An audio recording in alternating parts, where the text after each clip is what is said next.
Good morning, my friends. What up? You know what time it is. Time for a cup of coffee. Beautiful early morning out here again. You can see it behind me, the Pacific Ocean. We're here on my deck in Baja, California, overlooking the beautiful Pacific Ocean. Hello, Betty. Good morning, Betty. Good morning, Kelly. Good morning. Good morning, Robert. The names are hard for me to read out here. I think we've got you all right. You know, we talk about heart-centered feelings, but did you know that your heart actually has a little brain in it? See, the brain up there is not your only brain. There's actually 40,000 neurons of various types that are in your heart that act like a miniature brain in your heart. And they're able to feel and communicate with your body and communicate with your brain. Did you know that when your heart and your brain are coherent, working together, you make better decisions, you're calmer, you have less stress, you are able to appreciate life, be happier. Heart-brain coherence is something that's been studied for quite a while. And in fact, if you go to YouTube, Gregg Braden has a short little video out there about how to achieve coherence between your heart and your brain. And it's a little meditative thing that you do. And it's very powerful. The heart is a very powerful, very dominant organ. And in fact, of course, we all know if your heart isn't beating, we're not breathing.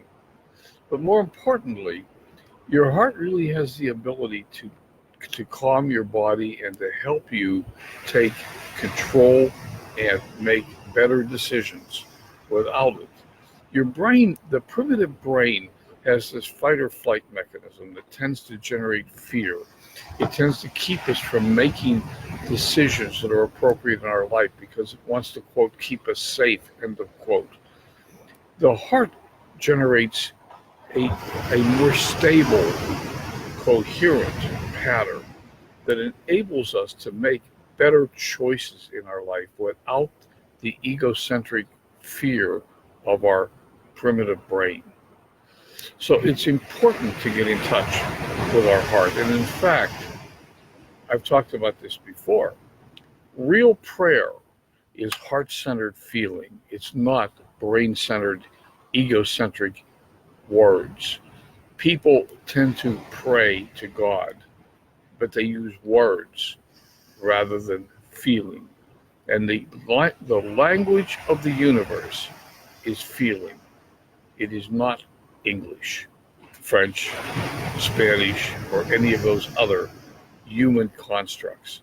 It is heart-centered emotion. And when we get our heart and our brain in harmony, and we project our heart-centered feelings into the universe, what comes back is what we ask for. Heart-centered feelings that are powerful, that are calming, that are moving us in the direction we want to go in. Does that make sense? I hope it does. Look up Gregg Braden's work. Like I said, there's a little YouTube video out there that in which Gregg Braden teaches how to harmonize your heart and your brain. It's very powerful. It's worth it. Hey, I hope you're going to have a wonderful day. As usual, I intend to have a wonderful day. I intend to be happy. I hope you do too. It's a choice. Remember, the happier you are, the more happy the universe can bring you. And remember, be compassionate. The world needs a whole lot more of that. So Joel, Betty, Kelly, how are you today? Robert, good to see you. Good to see you. Glad you're here. It's going to be a beautiful day. Make it count. Make it important. Make it compassion. We'll talk again tomorrow. Bye for now.